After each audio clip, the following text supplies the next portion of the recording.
เรียนเชิญกับคุณพ่อตรงช่องทีนะจุดธูปเทียนบูชาพระรัตนตรัยเรียนเชิญครับคุณพ่อตรงว่ามันถึกเป๊ะเลยเหรอยังไงก็กราบอาราธนา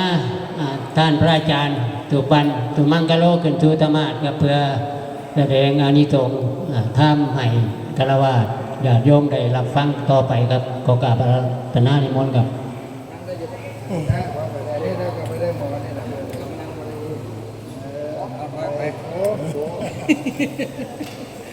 เอารองเท้าไหมนะต้องใส่รองเท้ามันก็เคลื่อนกันต้องใส่รองเท้าปกตินี่โอ้ยถ้าว่ามันมีคุ้มค่าแต่ถ้าพ่อแล้วจะได้ว่ามันมีค่าได้จริงที่มันเป็นเอาอะไรเรื่องนี้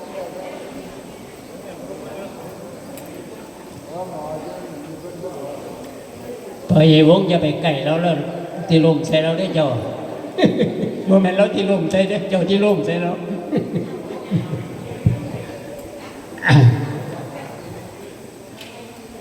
ไอ้เตี้ยน้อยไปคอยประคองขึ้นธรรมาสเนี่ย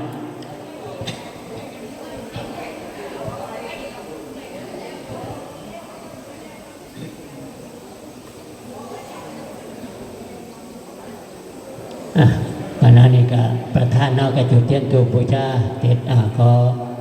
เรียนเชิญนั่งที่เดิมครับ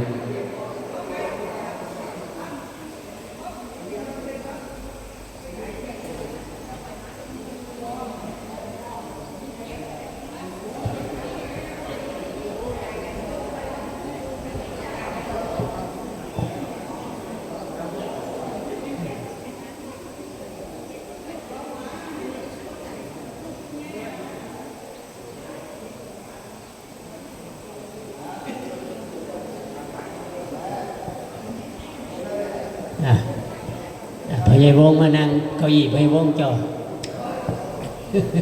อย่าไปคุยแล้วเราที่บ้าไว้ฟังแล้ว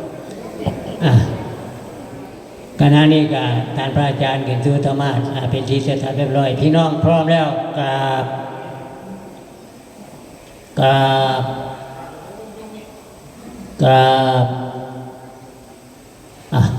เตรียมตัวไหว้พระรับกินพร้อมกันอิมินาสกาเลนะ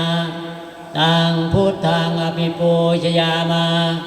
อิมินาสกาเลนะตังธัมมังอภิปูชยามาอิมินาสกาเลนะตังสังฆังอภิปูชยามาอะระหังสัมมาสัมพุทโธภควาพุทธังภควันตังอภิวาเทมิสวากขาโตภควตาธัมโมธัมมังนามัสสามิสุปฏิปันโนภควโตสาวกสังโฆสังฆังนามามิ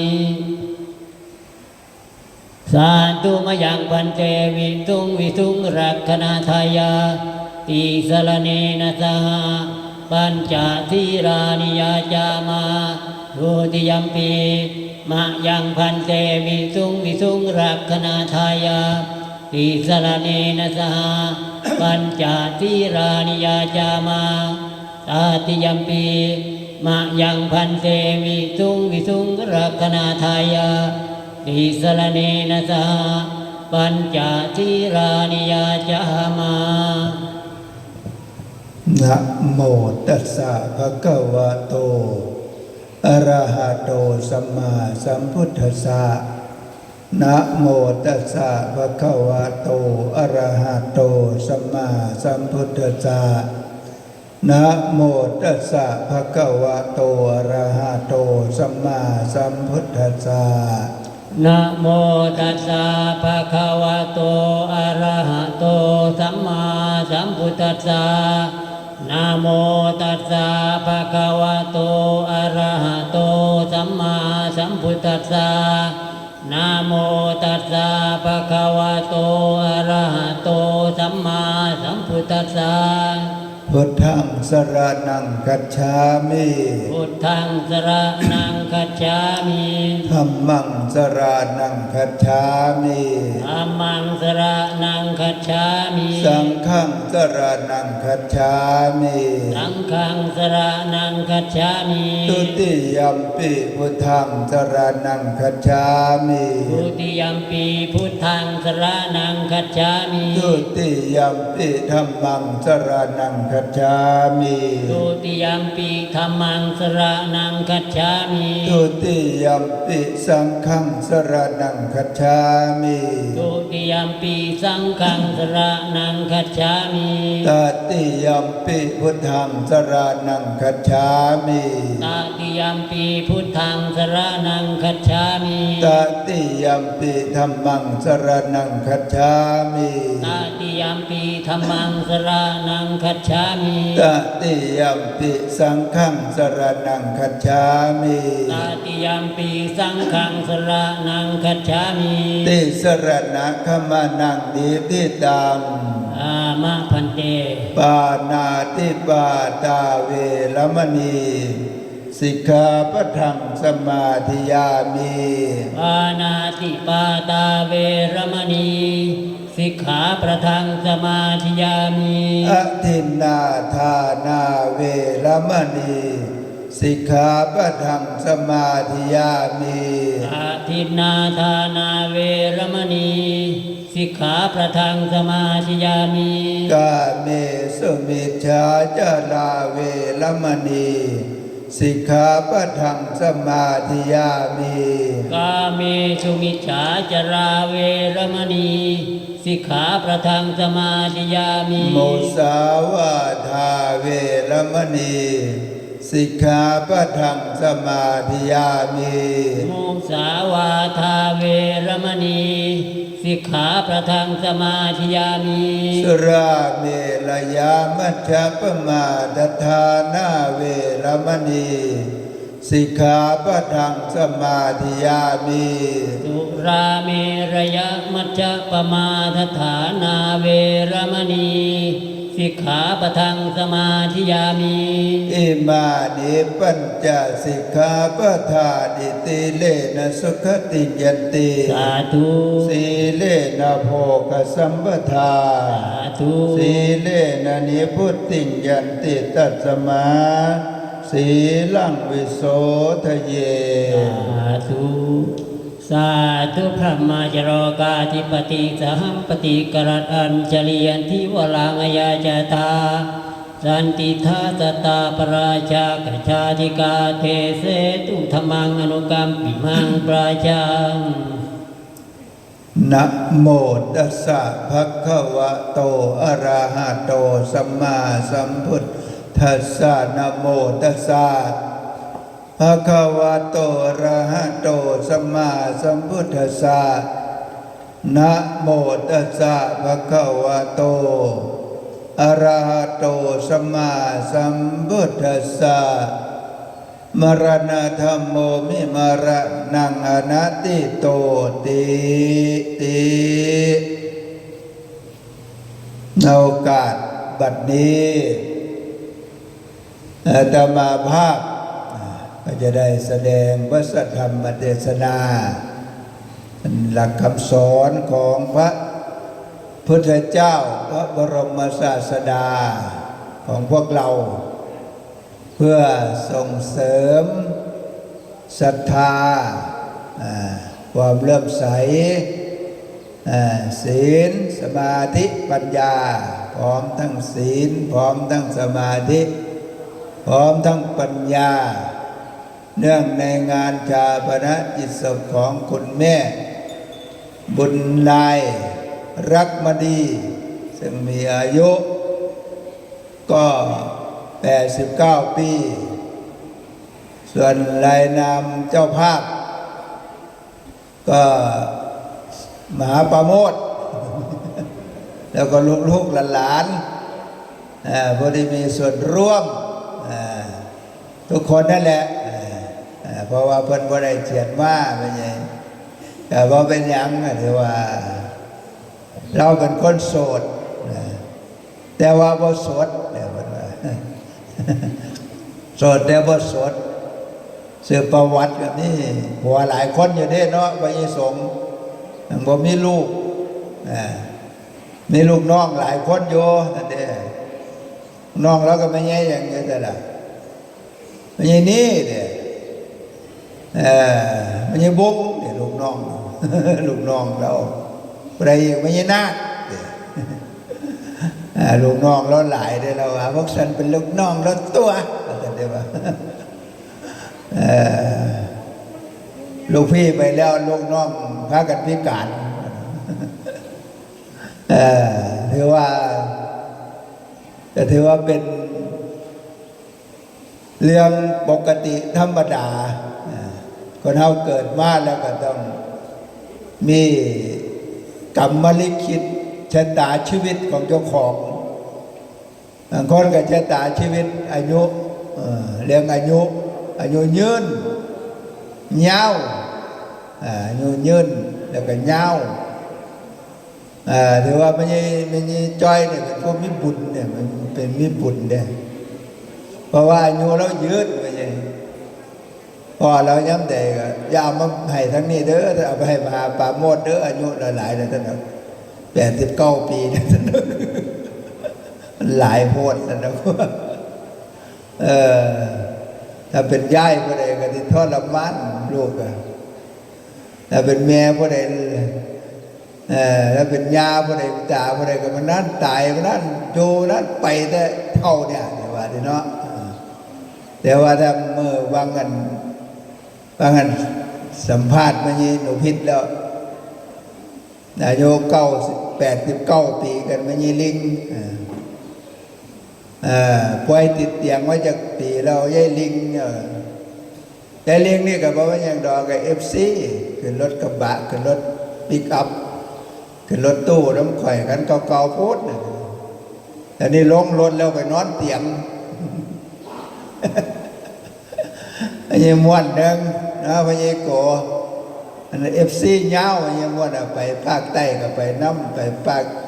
เหนือก็ไปน้ำอันนั้นลงรถออกจากวัดไปติดเตียงอยู่บ้านแล้วพอไปติดสวนก่อนแล้วค่อยมาติดเตียงไม่ใช่ม้วนไม่ใช่ม้วนไม่ใช่แก้วมันนี่แหละส้มอายุยืนเนี่ยต้นมากอะประวัติก็คือพาไปเดินสายประพฤติปฏิบัติเบิดนั่นแหละน้ำแข็งแรงมันยังอย่าอย่างเดียวนั่นนะมรดกสมมุติลูกพ่อน้ำจักคนเป็นตาสั่งสมลูกนี่ก็ได้แต่เฉพาะลูกไผ่ก็กันลูกเคยพ่อแม่ไปก็พอไปทำตามเราก็ต้องสืบทอดเนี่ยใส่เนี่ยเนาะใส่พอไปน้ำนี่เรายังไม่ยังง่ายแต่ไปดีพดลูกที่ไปน้ำบ่บ่มันยังง่ายหรือซ้ำไม่ใช่ดวงพอดไม่ใช่บุริษนั่นนะแม่เขาวัดดีพดเดินสายดีพดถึงไหนถึงกันเลยพอลูกมาแล้วโอ้ยลูกโคอยู่คนเดียวเป็นห่วงเขาห่วงเขาให้ยังเนี่ยแต่ธรรมดาไม่ใช่ใจเนี่ยถือว่าเป็นคนที่มีบุญในด้านอายุวัยแล้วกับวัยบ่โดนเนี่ยไม่ใช่วัยกับวัยบ่โดนวัยความไฟนี่แหละประมาณน่ะเพราะว่าเขาวัดเพราะว่าป่วยแล้วมาอยู่วัดประมาณเดือนกันยาที่แหละไม่ใช่วัยกับป่วยเดือนกันยาด้วยกันประโมทเอ็มเซลโยระหว่างไม่ใช่จ่อยกับเจ้าอาวาสไม่รู้จะได้เผาใครก่อน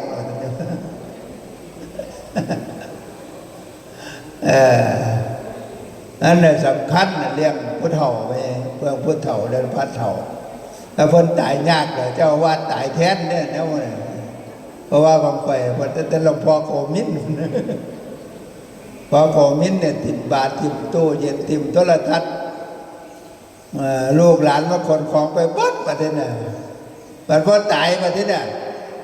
คนขึ้นมาคือเก่าประเทศน่ะเนาะมันยิ่งแบง บัดนี้พวกเจ้าเนี่ยถ้าพวกใดที่ตายเนี่ยเฝ้าคนของเขาวัดได้เพิ่นที่ได้บ่ตาย โอ้ยกูใกล้ที่ตายแล้วถวายน้าให้วัดจากทงกันนะเดี๋ยวก็บ่ตายเด้อมันนี่สายยศเอาจากทงก็แบ่งเจ้าอ่ะแต่บ้านคอยบ่ดอกบ้านนั่นนะเราต้องพ่อเอาให้ว่าแล้วก็บ่ตายเด้อมันบ่ตายแต่ว่ามันนี่เป็นเวรเป็นกรรมเพราะฉะนั้นก็การลูกหลานเฮาพ่อแม่เฮาบางทีก็ป่วยบางทีก็ป่วยหนักสวดต่อชะตาเป็นสองเที่ยพวกนี้ไม่ใช่จอยนะเพราะนั้นก็บ่ตายท่านมหาประโมทว่าเที่ยแรกเอาลงตาป๊อกขังมาท่านว่าเที่ยสองเอาเน้นปั๊มมาท่านว่า เน้นปั๊มก็ว่าบ่เกิน7 มื้อท่านว่าต่อไปเกือบเดือนคนโบราณเป็นว่าถ้าหายใจวอดหายใจว้อยพ่อพระมาต่อสตาเต็มอะไรนะก็ตัดเวรตัดกรรมไปได้พ่อพระแล้วก็จากไปแบบบทรมานอันคือความเสื่อของคนโบราณไม่เชื่อแต่อย่าลบหลู่คนโบราณเป็นว่าทำนองนั่นแหละจอยเลยแล้วก็ใส่ชีวิตมาถือว่าอยู่ยืนมีบุญแต่ที่มีกรรมเนี่ยก็ได้บุญมันมาพร้อมกับกรรมบุญนำกรรมแต่งก็ได้มีกรรมของเราเนี่ยแต่ว่าแล้วก็ไม่บุญมาซ้อนอีกบุญมาซ้อนอย่างมาประโมทไปเอามาวัด หน่อยได้หน่อยผู้ใดโนว่าไม่นอมบอกว่าแม่มาเลี้ยงได้เพียงเหมือนกันว่าเจ้าใส่บาตรเนี่ยมหาประโมทติแล้วที่เอามาเลี้ยงไม่ใช่จอยเราใส่เป็นแฉคนว่าใส่บาตรตอนนั้นคอยไปบิณฑบาตอยู่นะว่าเรื่องประวัติหลวงพ่อท้องสุขกับไม่ใช่จอยให้ฟังไม่ใช่จอยนะก็ใส่บาตรเสมอใครแล้วก็ใส่เท่าละแผงนะเด้อไม่ได้ใส่เท่าละลูกก็พวกเจ้าเด้อไม่ใช่เนี่ยกล้วยแล้วก็ใส่เท่าละหวีหมดแล้วไม่ได้ใส่เท่าละลูกก็พวกเจ้าบางที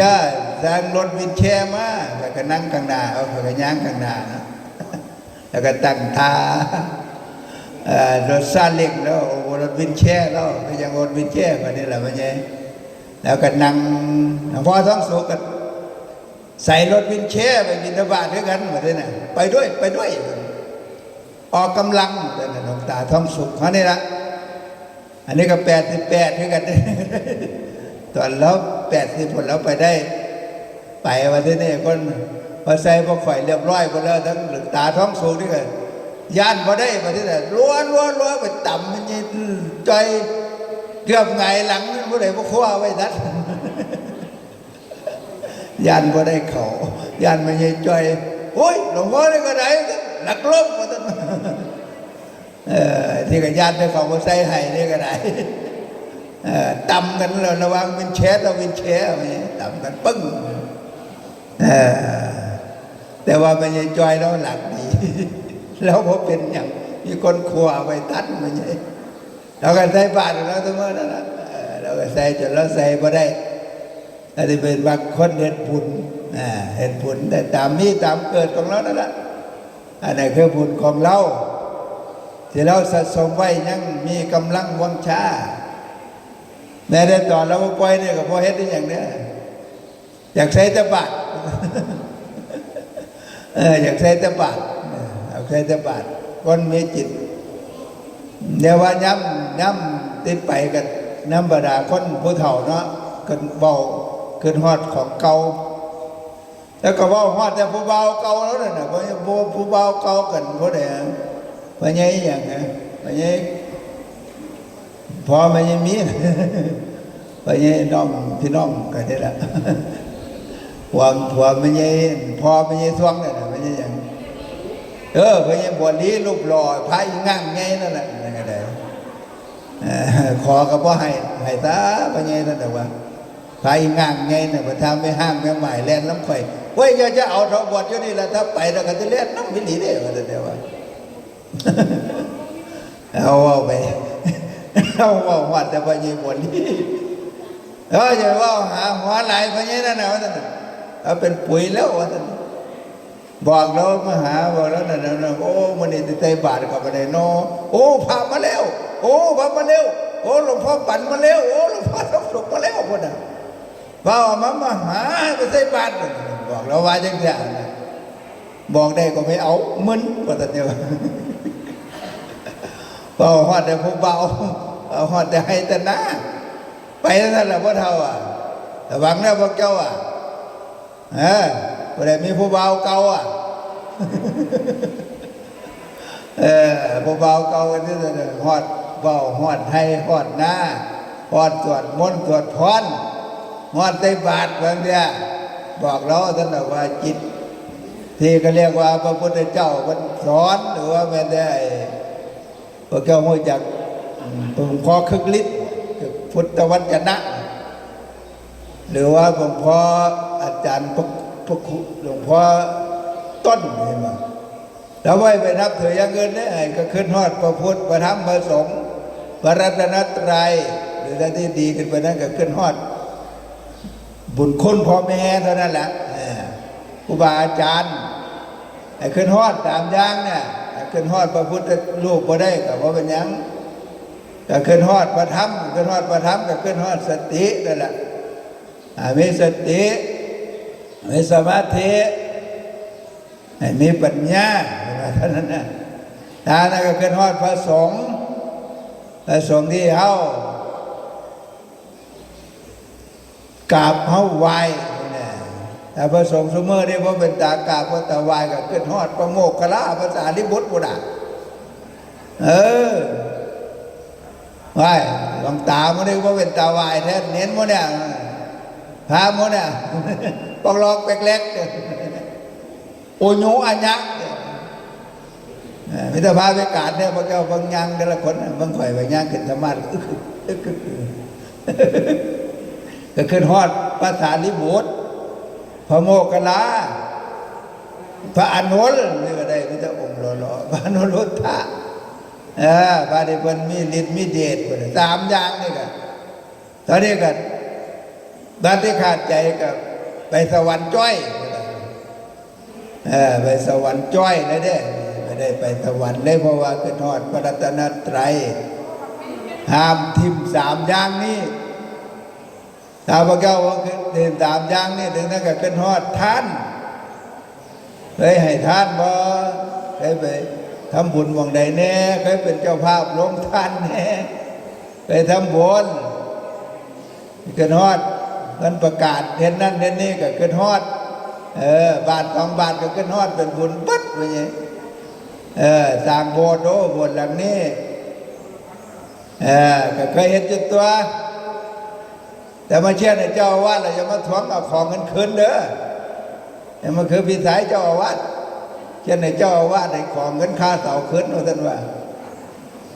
เนี่ยค้อนไปทุบเอาท่านว่าอยากได้มองใดก็ไปทุบเอารถท่านว่า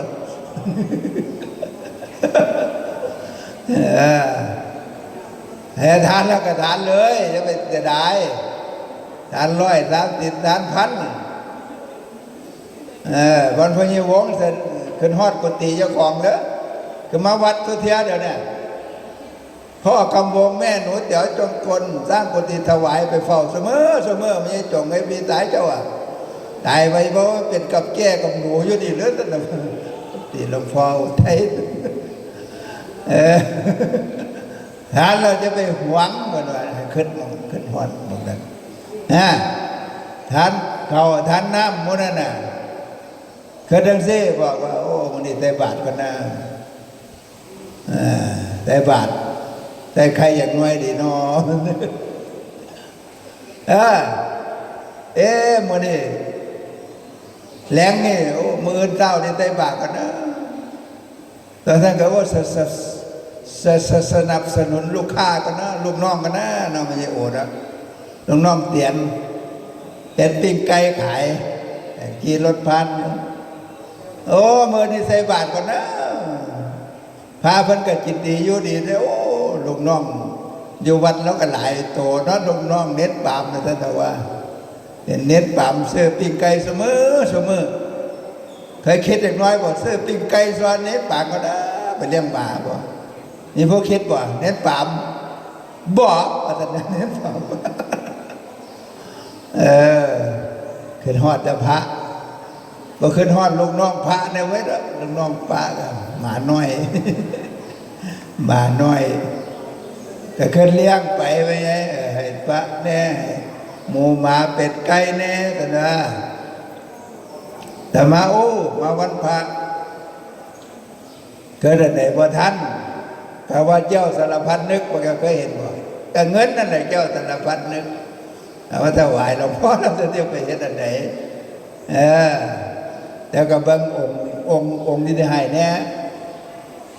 ถ้าองค์ใดมักเลขส่วนมากก็ไปทั้งเลขแหละถ้าใกล้มือเลขออกถ้าองค์ใดมักเฮ็ดบุญก็ไปทั้งบุญถ้าองค์ใดมักผู้แก่ผู้สาวก็ผู้แก่ผู้สาวถ้าองค์ใดมีลูกมีเมียก็ขึ้นฮอดแต่เขาแล้วแต่ยังไม่เคยได้เท่าไรได้อกลอยจะเอาไปไหนอกลอยเอาไปให้เมียนี้ไว้ซื้อยา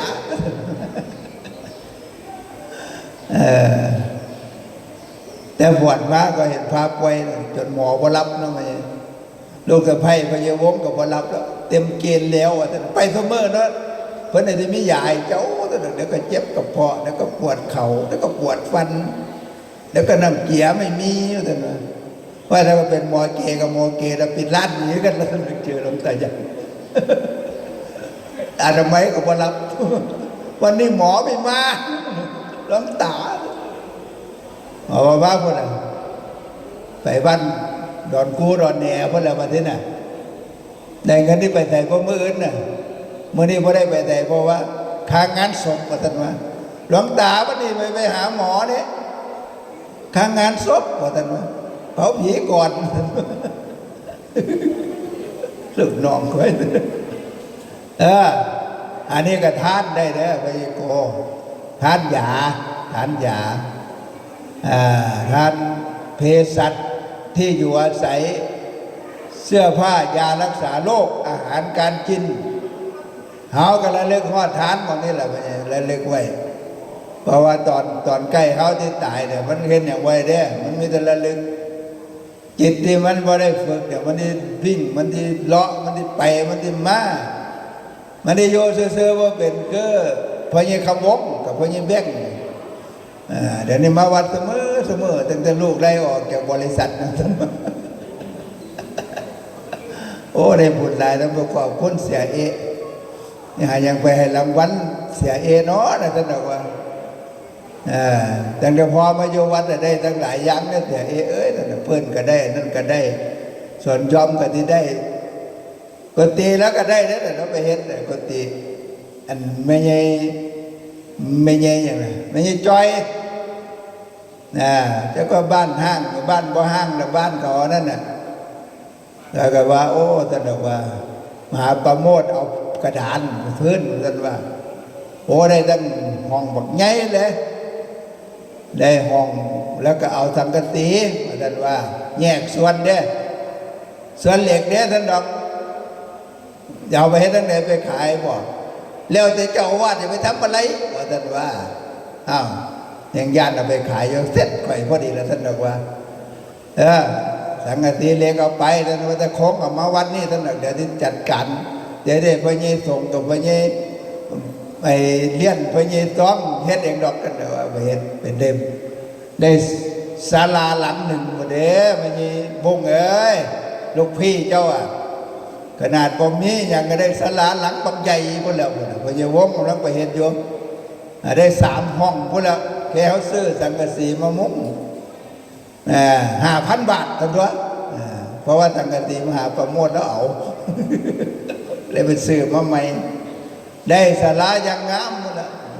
ดังงามเลยแบบนี้บอกว่าบ้านนกดาวแล้วแบบนี้นะท่านมาได้กระเทศได้ก็เจ็บเก่าเจ็บกองเจ็บนั่นเจ็บนี่ได้สบายเลย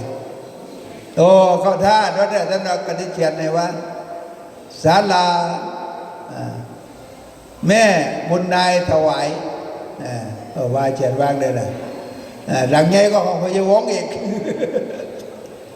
บ้านหลังนี้หลังใหญ่ก็พญาวงศ์อีกไปเจ็บเข่าเจ็บของมาไง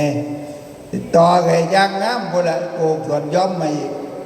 อ้าวเขาทาด้วยเนี่ยพญาบุญนายเนี่ยท่านบอกว่านึกว่ามันนั่นมาโยวันละนี่คุ้มค่าหมดแล้วท่านคุ้มยังก็เป็นกระดานก็ได้ค่าที่แผ่นอยู่กว่าท่านเดียวว่าเอาดีแล้วท่านบอกว่าได้เห็นเป็นบุญควรกุศลก็คือทานคนรวยกว่านี้ยังไปขายมหาปราโมทย์อยู่เงินก็เต็มธนาคารอยู่ขาย3,000เมาโลดอาจารย์รวยอยู่ก็ยังขายแล้วนะโอ้ยท่านบอกว่าเป็นไข่ว่าให้ท่านเพราะอะไรแต่ว่าเรามารีไซเคิลทั้งเสาทั้งนั้นทั้งนี้ก็ได้ประโยชน์มาไงได้ประโยชน์ก็เป็นการให้ทานแต่ว่าบางคนก็คือดีบ่ให้ของเก่าท่านว่าบ่ให้ของเก่ามันก็ที่ได้ให้หรือท่านที่เอาของใหม่มาได้แต่เงินกับบ่มีท่านเดี๋ยวเคยนี่แหละบวชใหม่ๆไปฟังเทศหลวงพ่อคุ้นนี่แหละยี่ใครเป็นคนจิตทีได้ไปแต่บวชมาก็จิตทีได้บวชมาเนี่ยพรรษาแรกก็มีเงิน30,000มันได้ไปเจ้าวาดก็ไปสืบรู้จังไหนว่ายืมเขาวัดเลยเขาก็ประกล้าศทวงคืนจมไปอีกเป็นเจ้าวาดในมหายืมเงินลูกวัดมาท่านไปจมได้ไปจมในใจดอกจังไหนที่กล้าไปทวงคืนแต่เราบ่ให้คืนได้จิตทีเจ็บเงินไปหลายแถมอีกเนี่ยปฏิบัติจิตทีว่าเดี๋ยวว่ามันอย่างนี้นี่ลงตากลมได้ไปว่าเขาอีกเห็นเขานำเงินออกมาปาดพาบวชไว้ยังไงมีเงิน1-50,000ว่าท่านว่าบักขี้ข้าเขาเนี่ยว่าท่านว่ามึงเอาเงินสุดที่นังก็เต็งเมียนั่นเนี่ยว่าท่านว่าบ่ได้นี่เลยวิสาซื้อของไอ้บนเด้อว่าท่านว่าฟังไปฟังมาโอ้เหมือนคำหลวงพ่อดีวายดีเท่แต่ว่าเอาถ้าเอาเงินสุดที่นังไปแต่งเมียเป็นไอ้หลวงพ่อท่านว่าแล้วก็บวชโดนแล้วลงตากลมมันก็ถือว่าเหลียยังเหลวว่าท่านว่าเอาที่เฮ็ดจังไหนเคยที่เป็นจานเป็นผ้าบวชแล้วถึงไปเอาเมียมึงเก็บผ้าออกวันรถเจ้าเก็บผ้าเพราะผู้ใดเอามึงไปเป็นผัวตั้งศึกเนี่ยมึงเอาข้ามเอาของทุกอย่างติดกระเป๋าไปเก็บผ้าแล่นออกวันรถนั่นแหละที่เจริญรุ่งเรืองเป็นเศรษฐีมหาเศรษฐีเลยแต่ได้นั่นแต่ว่าถ้าเธอออกไปแล้วก็เดี๋ยวพันล้มไปนี่เอาเงินที่สวดบังตะกุนเมื่อเงินต้นโตได้ต้นโตก็สุทินังกันเราท่านว่าเขาบอกได้ว่าสุทินังอันนี้เป็นของเจ้าเด้อสุทินังอันนี้เป็นของวัดเด้อเราบอกว่าเนี่ยสุทินังวัดเห็นบอกเขาถวายพระป้ากับสุทินังถวายส่วนตัวกับสุทินังย่าเอาไปเป็นเด็ดขาดนะห้ามเดี๋ยวไปทำบุญก็ไปเดี๋ยวไปเฮ็ดอันใดก็เอาไปท่านว่าแต่ในนั้นมาก็เลยซื้อกูนี่เกิดมาอาภัพมาได้นอท่านบอกได้เสียงก็พอดีเนี่ยเมื่อก่อนเสียงพอดีที่ไก่แตงก็เหี่ยพวกไปหาเสื้อละครั้งมาถวายวัดก็นะเงินกูนี่โอ้ไปหาเสื้อลำโพงไปหาเสื้อไหมไปทั้งนั้นเนี้ยวันนี้น่ะถวายวัดไงเห็นก็สร้างนั่นสร้างนี่ก็เทศน้ำพันวัดจบละแต่ว่าบักกิขานี้เอาเงินไปแต่งเนี้ยได้เนี่ยเงินตัวที่นั่งเดียวกับบริเวณจากบาทยังหลวงพ่อไทยละว่าเงินไป3 ล้านเสร็จไปก็เอ็งแซงเพราะเบิดกันแล้วก็เลยมาบวชที่เก่าแล้วเทศแหล่ได้ละว่าส่วนก็ที่เป็นท่านได้ไหมมันก็เหลือนั่นแหละก็เป็นเขาเรียกว่ารู้จักทำบุญหลวงพ่อโคตรนี่ก็ว่าบาลักษณะที่ละก็เอามาเป็นลักษณะว่าหลวงพ่อบอกหวยหนูหน่อยซื้อลอตเตอรี่ถูกรางวัลที่1จะมาทำบุญกับหลวงพ่อท่านว่าอีนางนั่นว่าไปกันล้มรถไปพอดีนี่แหละก็จังที่แหละกูกระเทศไม่เป็นต้องอีนายจะมาฟังเทศกูมึงฝันเอาเถอะท่านว่าแล้วก็เอาหลวงพ่อนี่ก็บอกอย่างที่นอนหลวงพ่อคุ้นตอนนั้นแล้ว60เขาก็อายุ25ไปฟังโอ้หลวงพ่อคุ้นประเทศเรื่องนี้ดิที่คนไปถามอยากทำบุญถึงลอตเตอรี่เราจะมาทำโอ้ยนางเอ้ยท่านมึง เกิดมาทำไมมึงจะโง่จังวะท่านว่าโง่ยังไงแล้วมึงคิดว่ามึงจะถูกลอตเตอรี่รางวัลที่หนึ่งนี้วะท่านว่าโอ้ยพันชาติไล่ชาติเด็กกูก็ไม่รู้จะได้เกิดหรือเปล่าลูกมึงก็จะถูกก็เปล่ากูว่าอย่างนี้นะตอนนี้มึงมีอยู่เท่าไหร่นี่จะ100นึงนะเพราะเอาไม้กู10 บาทตอนนี้มึงก็ได้ทำบุญกับกูแล้วท่านว่าเอามา10 บาทเลยนะ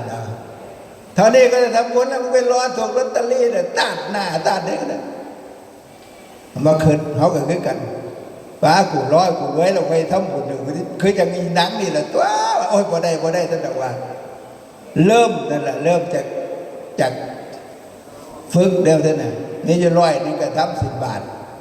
นี่โย10 บาทก็ทำ1 บาทฝึกไปฝึกมาโอ้ดีใจหลายไปไงนี่เงินจะ100นึงได้ทำ10 บาทอ่ะดีใจเกิดมาเพราะใครทำบุญเดียวเห็นก่อฐานนี่ไปกับพ่อไห้เด้อไปไงบักเจ้าเห็นบักปีบักเปอร์มาหาบักโตนะเห็นก็ที่ไห้เด้เพราะว่าอย่างสมัยก่อนก็เป็นเด็กเทพเด้ไปกรุงเทพบ้านเนาะได้ต้องผ่านแต่ผ่าน100หมอชิดเนาะพญาวงเนาะก็เป็นตาสังเจ้าของกันหรอกพญาตงเนี่ย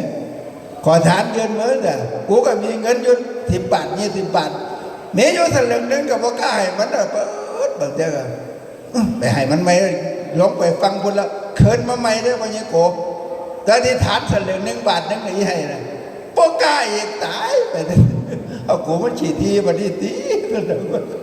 ยางกัน3 รอบกับพ่อกล้าให้ทานขอทานอยู่สะพาน100หมดชิดแต่ไม่ก่อนขอทานมันหลายเนาะพญาวง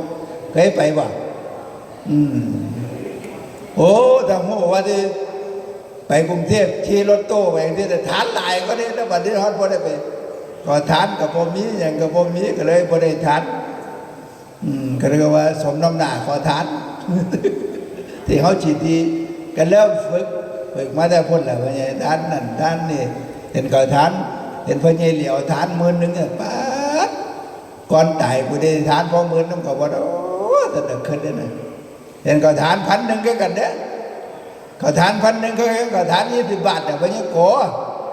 เขาก็สะอ่อนประเดี๋ยวอยากเห็นได้บ่แม่นว่าอิจฉาประเดี๋ยวแต่ขอทานแต่1 บาทบัดทีนี้เมื่อหนึ่งหลวงตาสุริยะเนี่ยเราทานล้านหนึ่งเนาะเอาผมให้ล้าน1 บาทแต่สมัยก่อนนี่หลวงพ่อเจ้าคุณวัดพระนอนจากศรีเนี่ยวันนี้ทานจนละหมื่นไปวัดใดวันนี้10,000วัดเด้จังมันนี่ก็10,000เจ้าเพิ่นเอาเงินมาได้รับ10,000เอาหลวงพ่อก็ทานระดับเราต้อง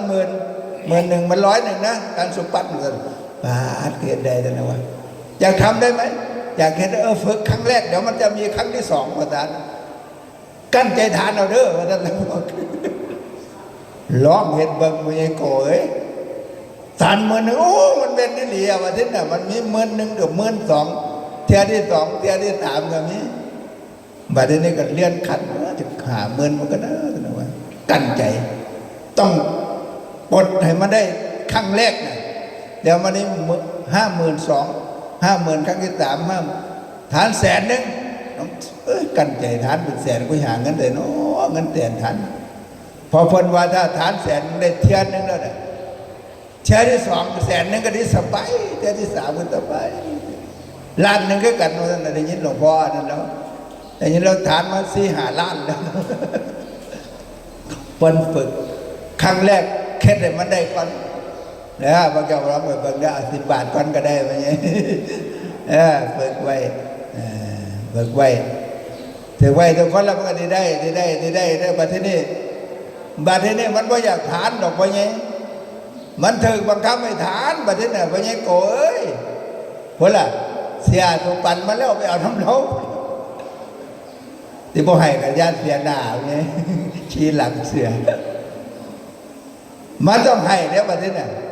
พวกนั้นกับม้าขอพวกนั้นกับพ่อมีนักกุฏิหาแต่นอก่อนหน้าเอาหน้ารอดไปก่อนกันว่ามักนาแล้วมินี่เดี๋ยวจะพอโคเทียงแล้วว่ามักนาแล้วมินี่แม่นได้แท้พ่อมีก็ต้องไปหายืมมาได้ไหมยัยเพราะว่ามันได้ชี้หลังเสือแล้วเด้ที่ว่าพ่อมีก็ได้รถตู้ทั้ง2 คันแต่พ่อมีได้มีเงินซื้อที่เป็นตายแต่เป็นโหมดกันทั้ง2 ท่าน พอมีก็ต้องหนาไงมันก็ฝึกมันก็ได้ระลึกถึงตรงนี้แหละเป็นไงเขาก็จะทานแล้วก็เห็นไว้เขาพ่อที่เห็นอะไรได้เขาก็เห็นไว้ระลึกถึงก่อนที่จะจากโลกนี้ไปนะเห็นไหมไงใจดอกแล้วก็ระลึกอย่างที่แหละเขาก็ระลึกตามฐานะเขานั่นแหละเป็นไงพอมีอะไรก็แต่แรกๆนี่แต่ประกาศทานของไม้กับทานของเก่าไปเนี่ยพอค่อยได้ทานของไม้แต่ทานของเก่ายังเดียวเอาของเก่าก็เอาไปตอนนั้นก็ไม่ห่วงไว้เห็นอย่างนั้นมันไม่ใช่เกี่ยวไม่ใช่ม้วนนะท่านเราอันนี้ห่วงของเก่าไว้หลายของเก่าขอรถไปยังงานก็ไว้เป็นที่ละเล็กเด้ออาจารย์จะไปหยั่งมันห้างเร็วเห็นว่าเอาไปขายเป็นเศษเล็กก็ได้ด้วยเดี๋ยวต้องฝึกไปอย่างนั้นนี่คือทีมสมาธิปัญญาเขาต้องเห็นได้ก่อนเขาที่จากโลกนี้ไปว่าเป็นวันที่เอายังเดี๋ยวนี้โมเมนต์โลกนี่เนี่ยโมเมนต์ที่เพิ่งที่แท้จริงก็โลกนี่เมืองนี่มีชีวิตนี่เนี่ยเป็นที่สะสมบารมีเรื่อยๆไม่ใช่เพราะแค่ที่เอาบารมีทั้งใดอยากเป็นเศรษฐีก็เฮ็ดไปนั่นแหละแต่ว่าจะเฮ็ดบนเนื้อบนโตอยากเป็นคนมีอายุยืนก็รักษาศีลห้าอยากเป็นคนผู้ดีผู้งามก็มีศีลห้านี่แหละอาการ32ประการนี่แหละบ่พิกลบ่พิการบ่บ้าใบ้จริตมาด้วยศีลห้านั่นหามาต่อมันพอที่ต่ออันใดได้พอที่เว้นอันใดได้โอ้อายุกูก็ป่านนี้แล้วอยากสมาธิดีวอกเวกอยากฝึกสมาธิเนี่ยนั่งสมาธิเนี่ยอ่านหนังสือเนี่ยทำอะไรก็มีสติขณะทำเนี่ยมันก็ได้มีสมาธิวอกเวกดีนะฟันมีดอยู่ก็จะไปคุยมีดติดกาจะบอกอันนี้ต้องฝึกสมาธิกันนะคณิกะสมาธิเน้นๆน้อยๆกันนะเขียนกันนะพูดกันนะทำกันนะคิดในเหตุการณ์กันนะย่างกันนะไปกันนะมาแต่ค่อยป่วยเนี่ยมันว่าที่มาโอ้ยมันนั่นเต้าค่อยมันดีเด้อเพราะว่าอย่างถ้าที่ไปได้แค่ก้าวเนี่ยก้าวนี่กูดีล่มปนอถ้าล่มกูเป็นหนักกว่าเก่าอีกเนาะก้าวขึ้นนี่แน่นอนเพราะแก้วเทียนได้บ่ต้องค้นใจเย็นเติบโตไปก้าวขาแต่ละก้าวนะเพราะมันว่าเพราะปกติมันวุ่นนั่นยังปัดก้นไปแต่วันนี้พอได้แต่ว่าขนาดใจเย็นพอได้ขึ้นรถวินแชร์แบบนี้คนละคนแบบนี้น่ะสำหรับพอใช้แล้วขึ้นรถเลยเมื่อวานเน้นๆน่ะทำพดเลยนะมีลูกมีเมียกับพอใช้พอไปตลาดขับรถโอ้ยทำพดเบิดว่าท่านเน้นว่าว่ามันเจ้าว่ามันข่อยเป็นเจ้าก็เป็นดิท่านนึกว่าพอได้ขึ้นรถแล้วหลวงพ่อใช้พอทำพดติมีเลยท่านนึกดีแล้วมันไม่เหลียไม่เงี้ยวท่านนึกว่ามันหดไปเราพาขับรถไว้แต่ขึ้นรถก็ไปแบบนั้นหลวงพ่อใช้ขับรถคอยกันเนี่ยแต่ขึ้นวินแชร์น่ะเบอร์หนึ่งเบอร์นั้นเบอร์ห้าเปิดเมื่อหนึ่งสมน้ำหน้าเจ้าของไปอบตมาเมื่อเขาเรียกตั้งไปเบิ่งผลเรียกตั้งมารถวินแชร์มันคอยมันบังคับก็ได้มันแลนเก่งเข้ากำแพงวัดมันตึ้มตายหักเติมแล้วกูท่านผู้ใดเราบ้าผู้ใดบ่มาพอยสมน้ำหน้าที่สมน้ำหน้าอย่างนั้นมันบังคับก็ได้เป็นอย่างว่ารถคันเนี่ยมันขึ้นแลนใส่กำแพงว่าท่านว่าดีบ่มีรถปีกับแลนมาทำมันรถปีกับแลนมาก็ได้ตีกองทีละครั้งเนี่ยรวยแต่เน้นปากเลยหมดนี่แล้วเว้ยวันพญโอก็พญคำอันหนึ่งบ่มีรถสวนมาเมื่อนั้นไม่ใช่แลนต่ำกำแพงเซ่วันนี้ไม่เอาจะภาพรถให้ดูแล้วเนาะท่านบอกว่าเนี่ยก็เรียกว่าถ้าไปอีกแบบนึงถ้าขึ้นรถเอาไว้ก็อยากบิดอยากไปไว้ไปแต่ถ้าเรื่องที่ก็ค่อยไปอันนั้นคือฝึกสมาธิฝึกสติแล้วก็ปัญญาที่ก็มองไปออกว่าเฮาเกิดมาในโลกนี้เรียกว่า มันอาจจะโลกนี้เพราะว่าผู้ใดว่าอยู่ในโลกนี้เนี่ยพอแมวตายไปแล้วเนี่ยตายไปก็ไปอีกโลกนึงเนี่ยมันซ่อนกันอยู่นี่แหละคนว่าทวีภพทวีโลกแถวกาลโลกอย่างทำน้องนี่แหละอยู่นี่แหละโลกแห่งจิตวิญญาณอีกแบบหนึ่งเด้ออยู่นี่แหละมองพอเห็นบาทีนี้เขาเรียกว่าเมืองเปรตสัตว์นรกอสุรกายมนุษย์สัตว์เดรัจฉานสวรรค์จาตุมสั้นไปแล้วมีหลายสั้น6 สั้นเด้สวรรค์แต่ละสั้นมีเด้สวรรค์ก็จะว่าที่เปิดเด้อไปนี้แต่มันก็เยอะเลยเกิดพอจีปียังหลายๆก็10,000 ปีเท่านั้นแหละเบิดถ้าเพิ่งคนบ่ได้เห็นบุญนี่อย่างไรเนี่ยเขาเดี๋ยวตายเพราะเบี้ยได้ก็เกิดเป็นคนอีกบัดนี้เรียกเกิดแล้วไปเกิดพอถึงมองก็จะเป็นหมาก็น้อยพวกเจ้าเห็นหมาบอกหมาวัดตั้งหลายโตนะส่วนมากมันก็พอมาเกิดอยู่วัดเราเขามาปล่อยแต่ว่ามีหมาตีโตนึงท่านเน้นปากว่าลูกอีตาบอดนะไปเว้ากับมันอยู่ที่หามืดสุเห็นกองจักเป็นดอกบัวที่ท่านดอกชิคาเขาท่านบอกว่ามาเอินว่าไปเกิดท่านแต่มาเกิดด้วยใต้ท้องแม่กับตาบอดท่านเป็นขี้เหี้ยนตั้งหากจ้อยกับจ้อยท่านเมืองเรียกเกิดทั้งเดย์มึงเห็นเจดีย์นึกว่ามันเมืองสวรรค์ที่ท่านได้เห็นโบสถ์ว่าเขาท้องหมายดำท่านเกิด7 โตเลยยุ4 โตท่านเน้นป่าว่าตายเพราะแม่มีนมเลี้ยงอันนั้นเห็นกงจักเป็นดอกบัวนั้นกรรมกรรมเวรกับบุญเขาจากตกจากเมืองตะวันจะขึ้นลักหนีจากเมืองนรกมามันมี2 อย่างหนีจากเมืองนรกขึ้นมาคือยังพวกแก๊งแต่แกมเมอร์นี่แหละพวกฆ่ายาพวกผิดกฎหมายนั่นหนีอย่างเดียวอีพวกนั้นก็หมดบุญจากสวรรค์ต้องมาเกิดแล้วได้เกิดเป็นลูกคนไก่ดีไปลูกหมาลูกแมวลูกเป็ดลูกไก่ช่วยไปนี่นะไอ้มันก็วนเวียนก็เรียกว่าวัฏฏะวนวัฏฏะสงสารพวกกันเวียนว่ายตายเกิดแล้วก็เกิดบนว่าผู้ใดบ่เคยเป็นพี่เป็นน้องบ่เคยเป็นผัวเป็นเมียบ่เคยเป็นพ่อเป็นแม่บ่มีในโลกนี้พระพุทธเจ้าว่าบ่เคยเกิดเป็นสัตว์เดรัจฉานบ่มีพระพุทธเจ้าเกิดมาปัดทุกอย่างเลยแต่ก่อนเราได้มาเป็นพระพุทธเจ้าพูดการเวียนว่ายตายเกิดแต่ว่าพวกเขาเนี่ยมันบ่โดนคือพระพุทธเจ้าเพิ่นสร้างบารมีเพื่อได้คนเพิ่นต้องเกิดโดนเสียสงไก่กับอีกแสนมหากัปถ้าพวกเขานี่ประมาณแสนกัปนี่แหละไม่ใช่จงถ้าผู้ใดมักทำบุญทำทานเวียนว่ายตายเกิดแสนกัปก็ได้พบพระพุทธศาสนาได้ฟังคำสอนได้เข้าใจเรื่องอริยสัจสี่ทุกข์สมุทัยนิโรธมรรคนี่ก็ได้เป็นโสดาบันนี่ก็เกิดอีก7 เที่ยงอยู่เที่ยเดียวคือได้ดวงตาเห็นธรรมดวงตาเห็นธรรมว่าอย่างนี้บ่เสือเรื่องงมงายเครื่องรางของขลังเนี่ยพวกก็มั่นใจขนาดไหนหมอพอกหมอผีบ่งมงายในศีลงมงายในศีลนั่นแหละว่าโอ้ศีลนี่ดีจังทันจังที่พอไปติดโอ้หลวงพ่อนี่ขังในศีลดีเนี่ยก็เรียกว่าง่ายๆแล้วก็เห็นอะไรก็เรียกว่า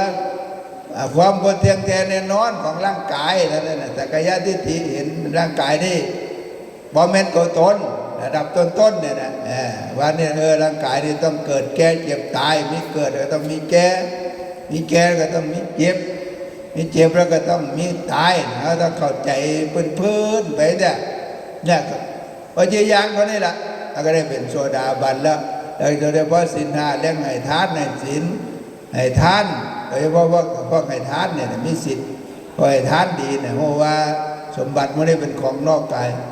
ตายไปแล้วไปน้ำบ่ได้ก็ที่มีดวงตามีปัญญามองนี่ทรัพย์สมบัติด้วยกันที่มีหลายๆเนี่ยเพราะว่ามีแล้วก็เรียกว่ามีแล้วก็ช่วยเหลือลูกช่วยเหลือหลานช่วยเหลือสังคมเหลือก็ทำบุญทำทานไปเพราะว่ามันอย่างสมบัติในโลกนั้นเป็นสมบัติของโลกมันไม่เป็นของผู้ใดหากมีปัญญาในทางนี้ก็เขาก็สามารถที่จะจัดการเวียนว่ายตายเกิดได้โอ้ตั้งเกิดอีก7 เที่ยนั่นแหละไม่ใช่ เที่ยนี้อันนี้เป็นครั้งแรกที่เขาได้มีปัญญาในทางพุทธศาสนาครั้งต่อไปก็ไปอีก7-5-6เที่ยกันสบายนะแต่ว่าถ้าเขาบ่รู้ธรรมะธรรมโมเลยเนี่ยมันเป็นแสนกลับคนนี้มันยังเกิดมาแต่เป็ดยังมันยังจ้อยนี่ก็อายุ89 ปีอีกแสนกลับจะว่ากลับนึงเพราะแกว่ามันโดนภูเขาลูกนึงยาว16 โยชน์นึงก็16 กิโลกับว่าพูดละ300 หาแต่ซ้ำกรุงเทพพูดละความกว้างกับความสูงซ้ำกรุงเทพพูดแล้วความลึกกับกรุงเทพไปเลย100 ปีที่ก็เยี่ยวผ่าเนี่ยผ่าพันคอพวกเขามาปัดแค่นึงมันเวียบนั่นแหละกลับนึงนี่เป็นแสนกลับประเทศเนี่ยพวกเขาว่ามันไงทำได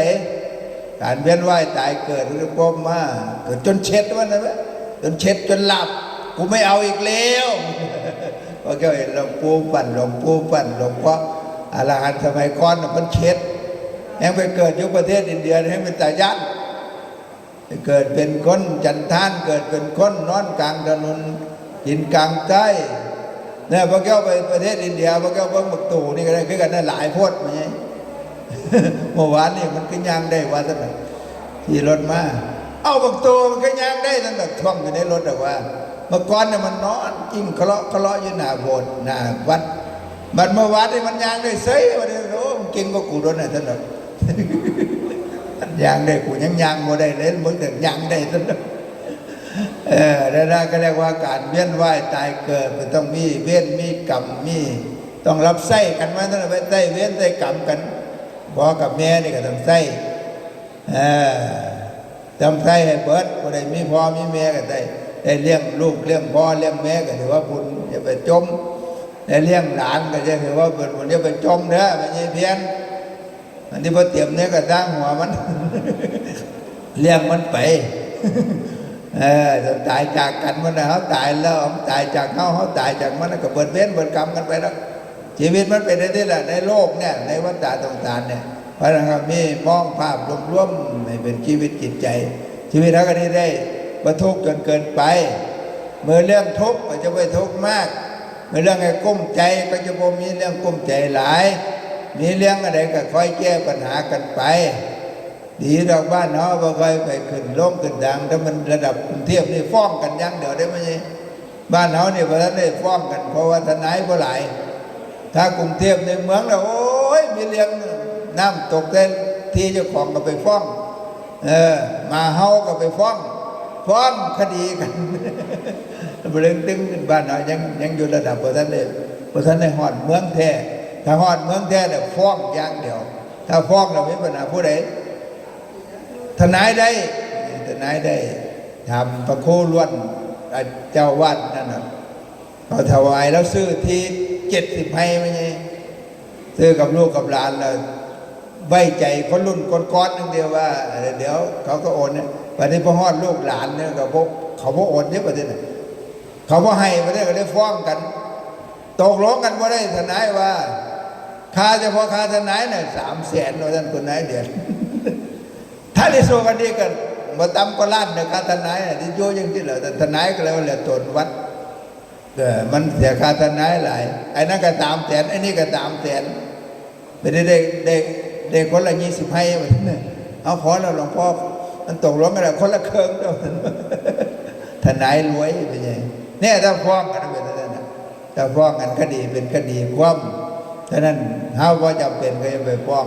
เพราะว่าเลี้ยงกันได้เนี่ยไก่เกลือกันได้ไก่เกลือพยาบาลตำรวจทหารอารมณ์อร่อยอภัยกันด้วยกันแล้วกันคืออภัยทานนั่นแหละทานด้วยกันนั่นคืออภัยทานอันนี้สุดยอดถ้าเห็นได้เห็นบ่ได้ก็เพราะเป็นยังสู้กันด้วยทิฏฐิด้วยมณะด้วยกฎหมายด้วยอัตตาด้วยตัวตนเพราะฉะนั้นก็ชีวิตของคนเฮากับพิจารณาไม่ใช่จอยนี่แหละก็เป็นตัวอย่างไว้ไม่ใช่พอเห็นได้ก็เห็นไปชีวิตคนเฮาพอมีลูกมีหลานก็มีคนเผาถึงที่มีลูกมีหลานบางทีก็มีคนเผามันแล้วจะบุญจะกรรมต่อกันเนี่ยไม่ต้องไปขึ้นยากตายมาแล้วคนบ่ไว้เพราะเกิน3 มื้อ4 มื้อดอกเพราะว่าค่าใช้จ่ายในการเผาเนี่ยมันหลายเพราะฉะนั้นก็ต้องไปประมาณนี้แล้วก็เพื่อยากดอกบ้านเนาะ แต่ผู้ใดที่เดี๋ยวมาหาป่าโมดอยู่ที่รับผู้ใดมาเลี้ยงอีกล่ะท่านบอกสมมติมีผัวท่านบอกว่าหลายคนนี่แล้วสมมติมีผัวท่านบอกว่าสมมติมีผัวสมมติมีลูกรับมาเด้อท่านบอกสมมติมีลูกบ่มีเมียบ่มีผัวก็หลายคนโยท่านบอกไปรับมันยังหนีมาบ่ท่านบอกมันยังมุ่งท่านบอกว่ามันยังมุ่งไหวเราท่านมันยังจวดว่าท่านเลี้ยงของสัตว์เองท่านบอกยากบอกมึนหลังดึงกระไดพี่กระไดท่านนะเพราะฉะนั้นเนี่ยถือว่าเป็นบุญของเราไปก็เป็นบุญของเขาที่มี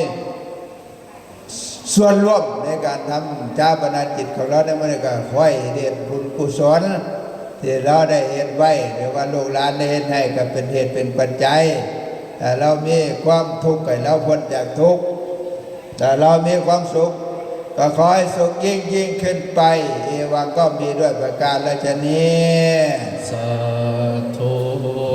นะโมตัสสะภะคะวะโตอะระหะโตสัมมาสัมพุทธัสสะนะโมตัสสะภะคะวะโตอะระหะโตสัมพุทธัสสะนะโมตัสสะภะคะวะโตอะระหะโตสัมมาสัมพุทธัสสะกุศลธรรมะอกุศลธรรมะอัปยากตาธรรมะสุขายเวทนายะสัมปยุตตาธรรมะทุกขายเวทนายะสัมปยุตตาธรรมะอทุกขมสุขายเวทนาปโยตาธรรมาวิปากาธรรมาวิปากาธรรมธรรมาเนววิปากนาวิปากาธรรมธรรมาอุปาทินุปาทานิยาอนุปาทินุปาทานิยาธรรมาอนุปาทินานุปาทานิยาธรรมาสังกิเลสสังกิเลสิกาธรรมาอสังกิเลสสังกิเลสิกาอสังกิเลสสังกิเลสิกาธรรมาสวิตากสวิจาราธรรมาอวิตากาวิจารมาตาธรรมาอวิตากาวิจามาปิติสังกตาธรรมาสุขาสังกตาธรรมาอุเบกขาสังกตาธรรมาทาสเนนะปะหาตาปะธรรมาภาวนายะปะหาตาปะธรรมาเนวตาสเนนะนะภาวนายะปะหาธรรมาทาสเนนะปะหาตาปะหิตุกาธรรมาภาวนายะปะหาตาปะหิตุกาธรรมาเนวตาสเนนะนะภาวนายะปะหาธรรมาอาจยคามิโนธรรมาอปัจจยคามิโนธรรมาเนวาจยคามิโนนาปัจจยคามิโนธรรมาเสขาธรรมาอาเสขาเน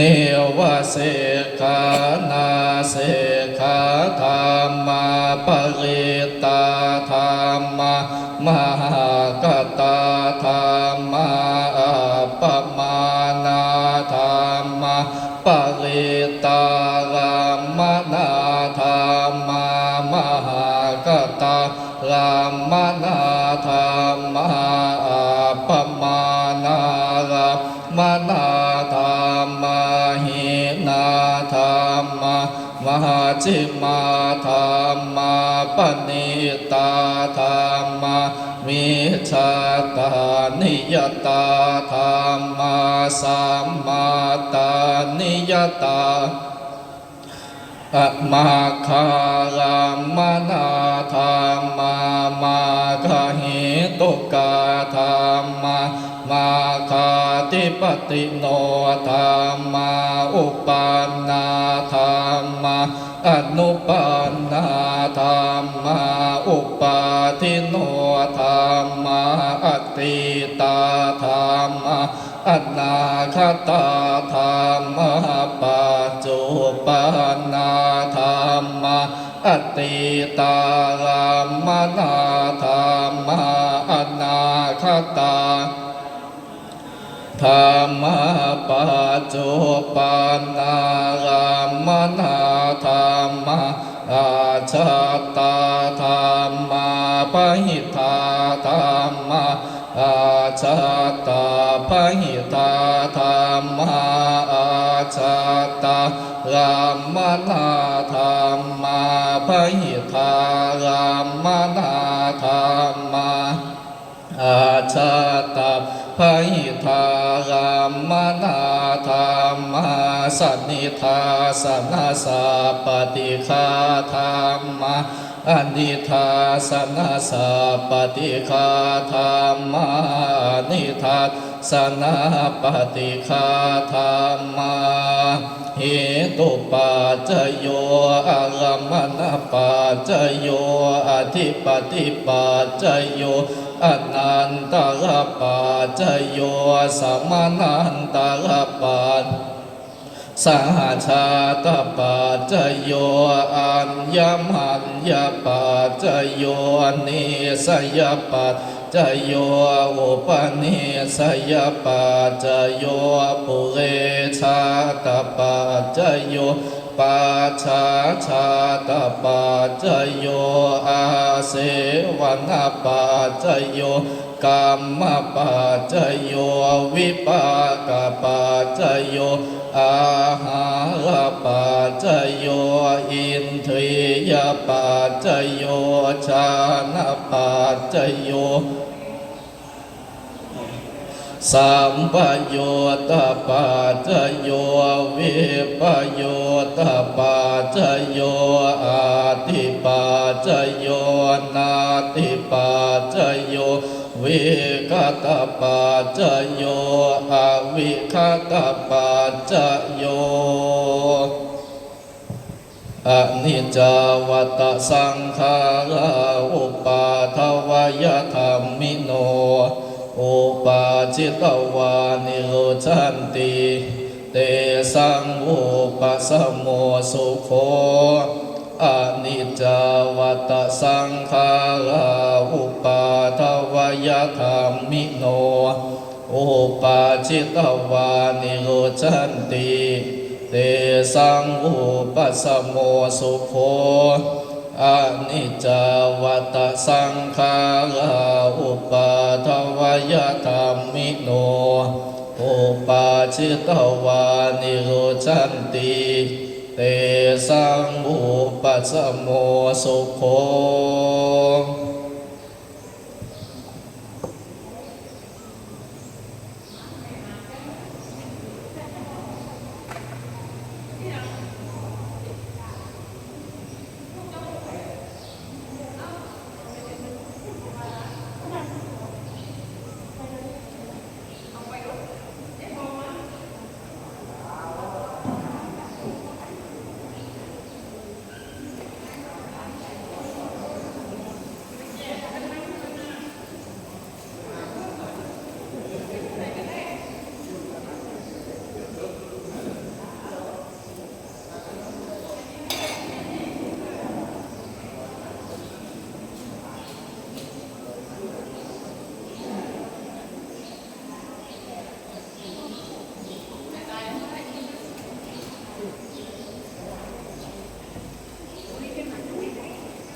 ยังบ่ว่าดอกเว้าเล่นแต่ก่อนซองอันใดก็แยกออกเด้อซองจตุปัจจัยอันใดที่ถวายเป็นซองมัตติกาอันใดเป็นซองซักผ้าใหญ่มันพ่นกันนี่ตอดผ้าเอาแจกเบิดไปผ้า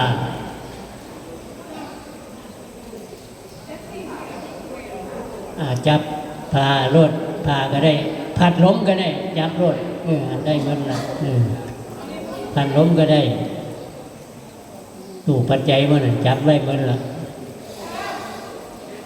แล้วเราเดี๋ยวก็เตรียมตัว นะโมตัสสะภะคะวะโตอะระหะโตสัมมาสัมพุทธัสสะนะโมตัสสะภะคะวะโตอะระหะโตสัมมาสัมพุทธัสสะนะโมตัสสะภะคะวะโตอะระหะโตสัมมาสัมพุทธัสสะอิมานิมายังปัญเจบังสุกรจิวลานิจตุปัจจยานิติจิวลานิภิกขุสังฆัสสะโอโนชยามะสาธุโนพันเตภิกขุสังโฆอิมานิบังสุกุลจิวรานิจตุปัจจยานิติจิวรานิปาติการหาตัวอัมหากันเจวามาตาปิโตอาทินันจายาตกานังจารกตานังอิคารัตตังหิตายะทุขายะข้าแต่ท่านพระสงฆ์ผู้เจริญข้าพระเจ้าทั้งหลายขอน้อมถวายจตุปัจจัยผ้าไตรบงสุกุลกับทั้งของอันเป็นบริวารทั้งหลายเหล่านี้แด่พระภิกษุสงฆ์ขอพระภิกษุสงฆ์จงรับจตุปัจจัยผ้าไตรบงสุกุลกับทั้งของอันเป็นบริวารทั้งหลายเหล่านี้ของพวกข้าพเจ้าทั้งหลายเพื่อให้เป็นประโยชน์และความสุขแก่ข้าพเจ้าทั้งหลายและแก่ญาติทั้งหลายผู้ที่ลาโลกนี้ไปแล้วด้วยมีคุณแม่คุณนายลักษมณีที่ท่านลาโลกนี้ไปสู่ปรโลกเบื้องหน้าขอให้ท่านจงได้รับส่วนบุญส่วนกุศลตามเจตนาของพวกข้าพเจ้าทั้งหลายที่ได้กระทำแล้วในวันนี้หากท่านยังมีทุกข์ก็ขอให้ท่านพ้นจากทุกข์หากท่านได้รับสุขขอให้สุขเป็นโยยิ่งขึ้นไปสุขทินางวัตเมธานังอาสาวะกยวหังนิพพานังปัจจโยโหตุสาธุเอาถอดเราแต่ไม้นะถอดเราแต่เงินนะเอามะพร้าวออกเอาแต่เงินถอดเราแต่เงินไปปากไก่เอาเก็บไว้ตั้งหากเก็บรวมกันเพียบใหญ่ถวายกระตาไข่เทศพร้อมกับปัจจัยใส่น้ำกันไปใส่ซองไปก็ได้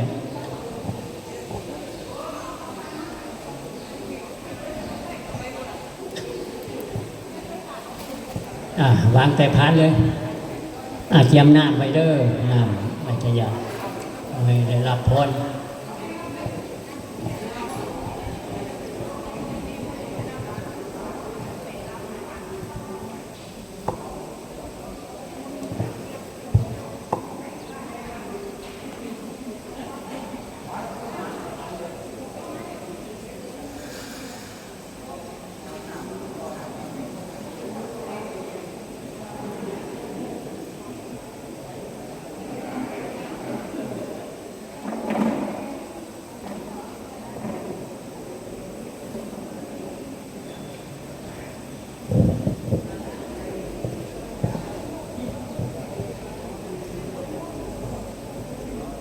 พร้อมเลยเด็กกวดน้ำ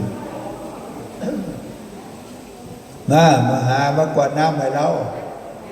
แล้วว่ากินน้ำบ่ได้ดอกถ้ากินในน้ำมหา หยอดน้ำข้าวต้มไปแล้วก็หยอดน้ำกวดน้ำไปแล้วอีกครบสูตรมีแห้งเอาแล้วไปเป็นน้ำฝ้ายทั้งตะวันแล้วแบบนี้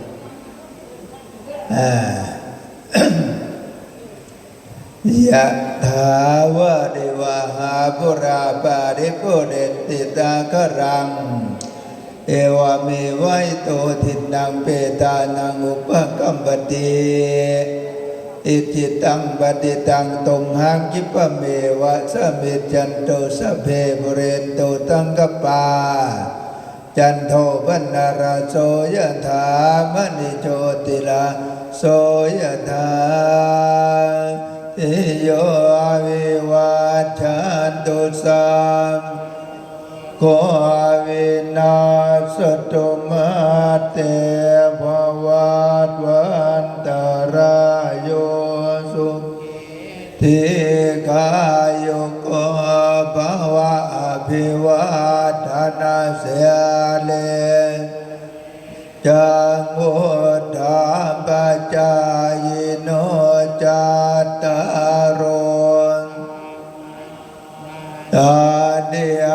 ยุวันโนสุขังภาลังอัฏฐาสิเมอาการตาสกาจะเมเปตานังตากินังจามุเปกตามโนสรังไนลุนวาโสโกวายาวันยาปาลิเทวนาเปตานามาตายาเอวังติตันติยาอายัญจโกทากินาทินาสังกัม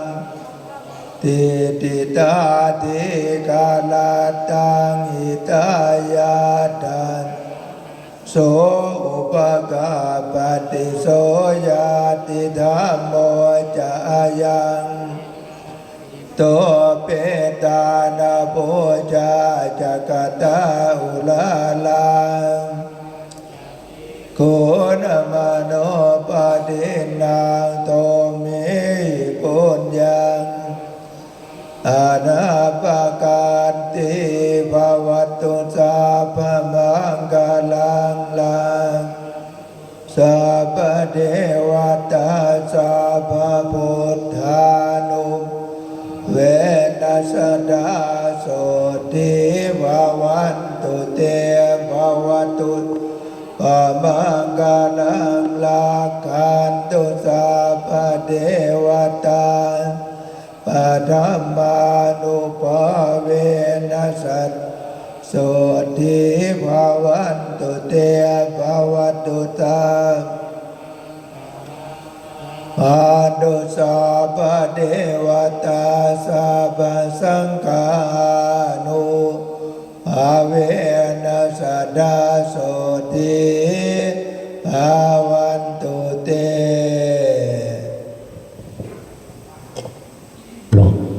กราบพระพร้อมกัน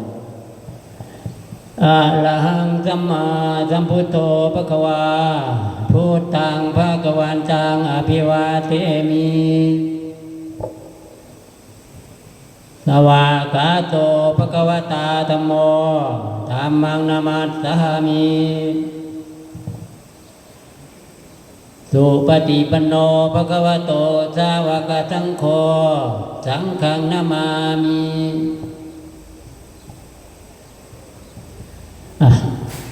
ตอนนี้ก็เป็นขั้นตอนเกิดจาก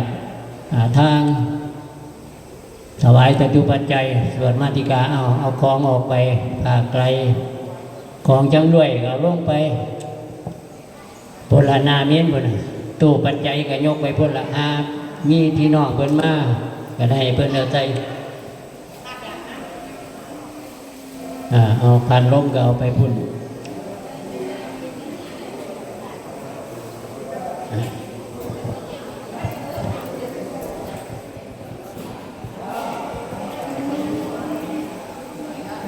กับมืออื่นก็อย่าลืมมาทำบุญตักบาตรเป็นอีเด้อกับพี่น้องเฮา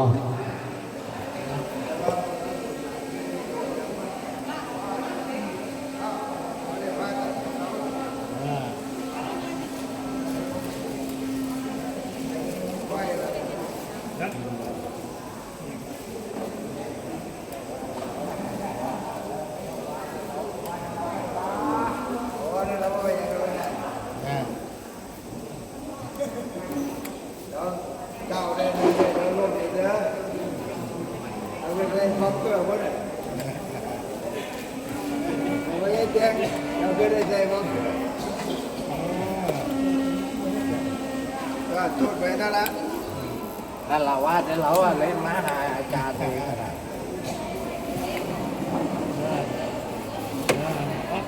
เ